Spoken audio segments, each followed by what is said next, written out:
I was a pest controller for 20 years, and I worked for a large firm back in my home state in Adelaide, and there was about 100 people working there, and I was the guy that trained all the young guys, apprentices, so that was my job. I had to train them until I started to think that they could go out and start doing some work on their own.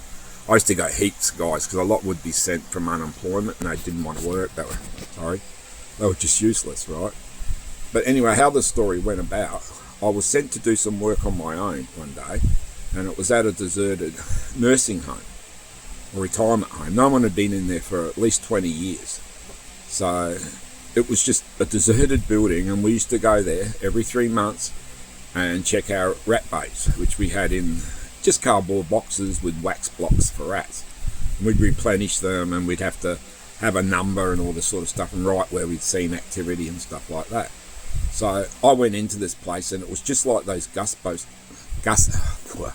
it was just like those ghost-busting American programs, and everything was still in there, right? Like they just walked out 20 years before that.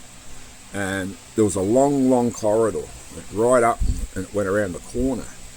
So I went through there, and I had a map of the building, so I could go in this area, that area, where I knew there was some rat stations. And as I got up the hallway, I started smelling this really weird smell like rotting flesh. And it started getting really ominous. Yeah, it was just so freaky. And anyway, I come up around the corner, and this is no joke, I saw like a humanoid being standing there, sort of leaning back on the wall, and I knew straight away it was a demon. It was a demonic creature, right? And I knew it was extremely dangerous, right? Because I have watched a lot of ghost-busting programs, I had some idea. But I looked at it. It had red glowing eyes. It was sort of like a human, but it wasn't like a human. It looked like part like a lizard. It was a weird thing.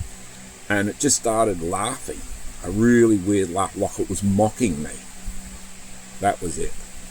And I knew not to turn. I knew to back off. And I just kept saying, this is my territory. This is my ground. You will not follow me. I claim this area. I claim around me. I know what you are, I know who you are, and I know what to do. And I kept walking back. And when I got to one point, I just turned around and run like hell. And then I went back to work, and I told my boss about it. He said, well, you got to go there again. I said, no, mate. He said, you send me there again, I'll quit. Right? So a few months later, he sent me there. I just went in there and said, mate, I'm not going there. He said, you have to go there. I said, no. I said, yeah, I quit. So I quit.